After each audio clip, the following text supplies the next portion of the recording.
Este diálogo nacional inclusivo, teremos em definitivo, não foi uma iniciativa de livre e espontânea vontade do governo.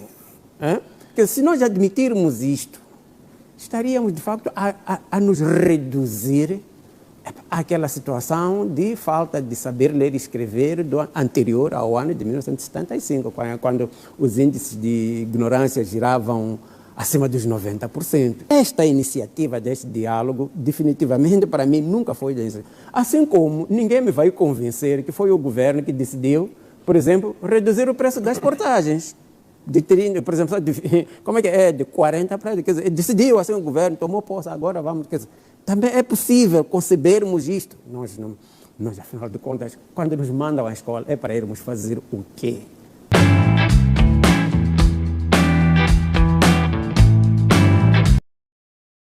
Damião Cumbano, é otimista em relação aos resultados que possam ser produtivos neste diálogo político inclusivo?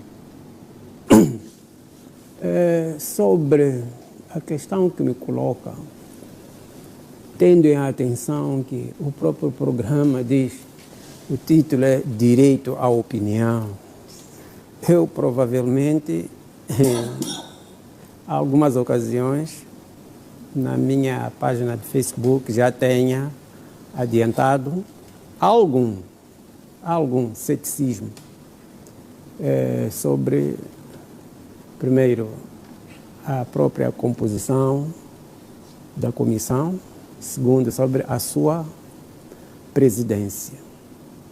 Quando falo da presidência, não está aqui em causa como é que a idoneidade, o saber, os conhecimentos, por exemplo, no caso do presidente, que é o Dr. Edson Macuaco, mas o Dr. Edson Macuaco é um sujeito com um interesse direto, não é indireto, é um interesse direto. Ele é membro de proa do partido Frelimo, o partido que dirige o Estado há 50 anos, o partido que, de uma ou de outra forma, muitos dos seus militantes já vieram a público declarar que deve-se esperar pelo menos por mais uns 50 anos para se poder conjecturar a possibilidade de o partido Frelimo abandonar ou sair do poder. Ora, isso passa necessariamente por projetos desenhados pelos próprios militantes, membros, simpatizantes do partido Frelimo, dos quais o Edson Macuaco é uma das pessoas de proa, é uma das pessoas da linha da frente, é uma das pessoas que é capaz de entregar o peito às balas. Depois... Portanto, há um interesse direto. Há um interesse direto. Sendo membro do partido Frelimo, Dr. Edson Macuaco, vai ser muito complicado. Vai ser muito complicado de dia ele estar a dirigir a comissão técnica e no final do dia ter de ir prestar contas no partido Frelimo, onde ele milita. Essas coisas é uma contradição total. Não tem como, porque no final do dia vão lhe chamar, como é que vai o diálogo? E nem estou a ver, por aquilo que nós conhecemos, qualquer possibilidade de o próprio, quer dizer, buscar ou dar maior relevância àqueles aspectos que um dia possam vir pôr em causa o próprio partido do qual ele faz parte. Portanto, essa é a primeira contradição que eu encontrei logo que se anunciou. E a questão é, por que é que esta atividade toda não foi entregue a entes diferentes do governo? Por que é que o chefe do Estado não entregou, por exemplo, isto aqui às organizações religiosas, à sociedade civil e tantos outros segmentos, no sentido de, do lado de fora, ser desenhado um projeto que seria levado à consideração do governo, à consideração da Assembleia da República. Sem partidos políticos. Sem partidos políticos, sim, a partida. Por que é que não foi isso? Quais foram os medos, quais foram os receios de que esta atividade toda fosse entregue a acadêmicos? Temos excesso de acadêmicos neste país, temos excesso de membros da sociedade civil, temos excesso de confissões religiosas, de pessoas das mais destacadas possíveis, temos consultores, estou a falar de pessoas de nível nacional. Por que é que este processo, o chefe do Estado, pretendendo que fosse um processo isento, não convidou esses segmentos para lhes entregar e solicitar a estas organizações ou a esta composição para que lhe tragam o melhor resultado possível, tendo em atenção aquilo que efetivamente se pretende. Esta é a primeira parte do problema. A segunda parte do problema tem a ver com essa questão que já foi aqui referida, do envolvimento de todos. Ora, existe um personagem, ou uma personagem diferente, que, quer queiramos, quer não, está por detrás deste diálogo. Se tínhamos dúvidas, a intervenção do professor Severino Ngorrenha, na semana passada, num fórum que não sei bem qual foi, dissipou qualquer dúvida. Este diálogo nacional inclusivo, teremos em definitivo, não foi uma iniciativa de livre e espontânea vontade do governo. Porque se nós admitirmos isto, estaríamos de facto a nos reduzir àquela situação de falta de saber ler e escrever do anterior ao ano de 1975, quando os índices de ignorância giravam acima dos 90%. E nós já não estamos nessa fase, apesar de todas as dificuldades. Portanto, esta iniciativa deste diálogo, definitivamente, para mim, nunca foi desse. Assim como ninguém me vai convencer que foi o governo que decidiu, por exemplo, reduzir o preço das portagens. De 30, por exemplo, como é que é? De 40 para... Quer dizer, decidiu assim o governo, tomou posse, agora vamos... Quer dizer, também é possível concebermos isto. Nós, afinal de contas, quando nos mandam à escola, é para irmos fazer o quê? Ensinam-nos a pensar, a raciocinar e pronto, a colocarmos as nossas opiniões. E mais, nós deveríamos aprender da história. A quando da Guerra de Libertação, o governo colonial, quando se viu que já estava na derrocada, tentou também ensaiar uma situação de entregar, por exemplo, a administração de Moçambique a uns fantoches diferentes da Frelimo, que era o partido, aliás, não era o partido, era o movimento que estava a liderar a Guerra de Libertação Nacional. E mais, nós tivemos situações similares. A África Austral tem muitos exemplos desses. No Zimbábue, quando o regime minoritário de Ian Smith se vê apertado pela luta da ZANU, aquilo era ZANU e ZAPO, apoiados maioritariamente pela República de Moçambique, o que é que Ian Smith fez? Ele também ensaiou essas saídas de ir buscar, num governo minoritário racista, ir buscar um primeiro-ministro preto, que era quem? Que o lendário Abel Muzorewa. Já foi primeiro-ministro da Rodésia do Sul, num país que era dirigido por uma minoria branca. Era uma forma de apimentar um regime em crise. E mais, na África do Sul, quando o regime do apartheid se sente apertado pelas pressões internacionais, porque ali naquele caso não vamos falar de foi guerra, não foi guerra do ANC como tal, mas pelas pressões resultantes da repulsa pela política de segregação racial que tinha tudo de errado, o que é que os boers sul-africanos fizeram? O que é que a minoria racista fez? Começou também a fazer a entrega do poder aos negros. Começa a criar os bantustões.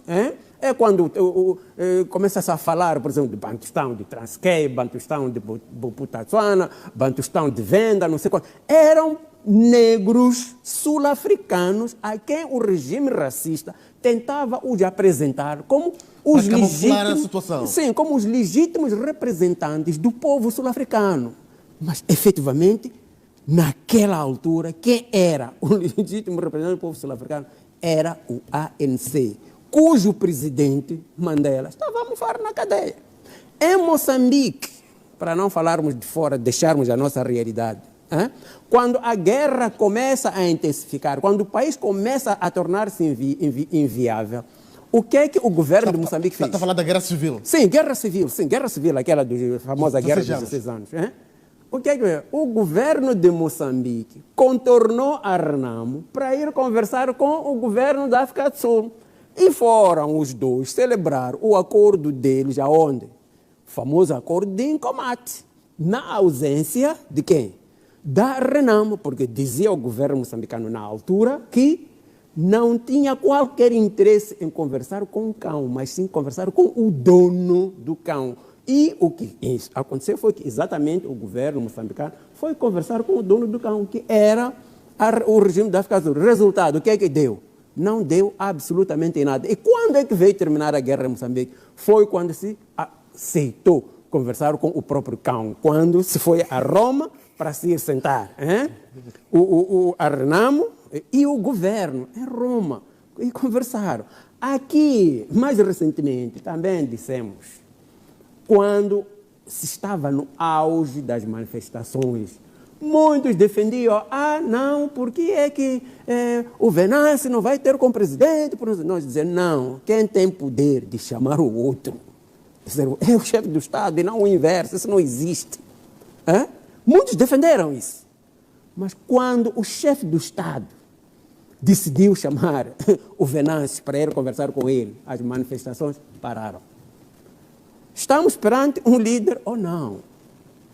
Essas são as questões que devem ser colocadas. Não há nenhum interesse no Moçambique de hoje vir me dizer que Forquilha, como é que é? O Suf Momade, o Lutero Simango, o outro, aquele do Aliança, como é que é? Democrata? Nova Democracia. A questão é que tipo de representatividade efetiva?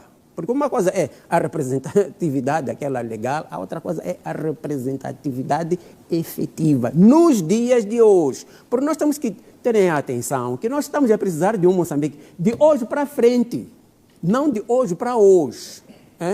Aqueles senhores que estão lá na Assembleia da República resultam de uma eleição das mais fraudulentas de sempre, da mais sangrenta eleição que já houve nesta República. Então, a questão é, pessoas saídas desse tipo de eleição, vamos considerá-las efetivamente de verdadeiros representantes do povo ou dos anseios do povo ou não. Portanto, eu tenho algum ceticismo e sempre o manifestei antes. Por acaso, como de vez em quando me interessa, escrevo alguma coisa. Eu já em princípio de setembro, eu já manifestava o meu ceticismo em relação à forma como este diálogo está sendo conduzido. E eu dizia, o próprio presidente, na pessoa do Dr. Edson, tem um desafio dele como pessoa, tirando o partido, tudo, não sei, o desafio de ele ser capaz de levar os verdadeiros anseios para serem discutidos pelos seus próprios pares. Alguns desses anseios que até podem minar a predominância do partido do qual ele é um dos membros. Porque isso aqui é uma questão de... É preciso muita coragem. É preciso muita coragem. Está em sede de uma guerra política de repercussões que, se a condução deste processo for totalmente isenta, podemos, com mais ou menos ceticismo, que aquela hegemonia que se tem, por exemplo, hoje no Parlamento, simplesmente vai desaparecer. Se aceitar que a máquina que administra as eleições neste país seja efetivamente isenta, não isto que temos visto todos os dias, que qualquer criança já sabe que está ali com... Em brincadeiras de mau gosto. Sim, não sei quantos. Então, são essas coisas que levam qualquer um a questionar. Será que, de facto, haverá a coragem necessária para mudar? Para mudar. Porque o que está em causa neste país é a coragem para se mudar. Porque também não tenhamos ilusão. Em determinados aspectos, eu pessoalmente costumo dizer o seguinte, pensar cá comigo às vezes em conversa, que este exercício contínuo de governação por parte do Partido Frelimo também cria uma situação já de uma situação limite, em que você já não consegue ver mais à frente, porque já a vista fica obscurecida. Porque a gente deve notar, por exemplo, agora, a palavra de ordem do presidente da República foi fazer diferente para obter resultados diferentes. Mas a primeira coisa que logo se questiona é como é que se vai fazer diferente com as mesmíssimas pessoas que ele chamou para o governo dele. Como é que isso opera? São pessoas que tiveram pecados no passado, fizeram o que fizeram no passado, agora foram repescadas em direito, chamam de repristinar, foram repristinadas algumas dessas pessoas para voltarem para o governo. A questão é, se não conseguiram fazer naquele período em que se podia dizer havia melhores condições, havia melhor paz, conseguirão fazer hoje. Porque agora, por exemplo, há um dilema pelo qual o governo passa. Quando tenta ensaiar alguma coisa para a mudança, o que é que as pessoas fazem? Vaiam logo. Ou seja, já nem querem saber do resultado. Quer dizer, basta ser uma quáqua a tocar na campainha, que as pessoas já estão preparadas para vaiar. De tal forma que o próprio governo acaba ficando numa situação em que não sabe se avança, se avança ou não. Se avança ou não. É uma situação, por exemplo, vamos lá, hoje em dia, todos os dias, as pessoas estão a fazer greve. Exato. Agora, até vi agora no telejornal de hoje, esse jornal da noite, de um desses canais, quer dizer, aqueles que andam a parar nas ruas a darem, como é que chamam de boleia, paga, também já estão a reivindicar. Quer dizer, os taxistas também estão a reivindicar. Disseram que hoje, lá na Matolagar, os chapeiros paralisaram a atividade. Quer dizer, estamos num mundo onde o próprio governo, para avançar contra esses pequenos movimentos de desordeiros, eles acabam ficando limitados devido à situação, devido ao momento em que nós nos encontramos.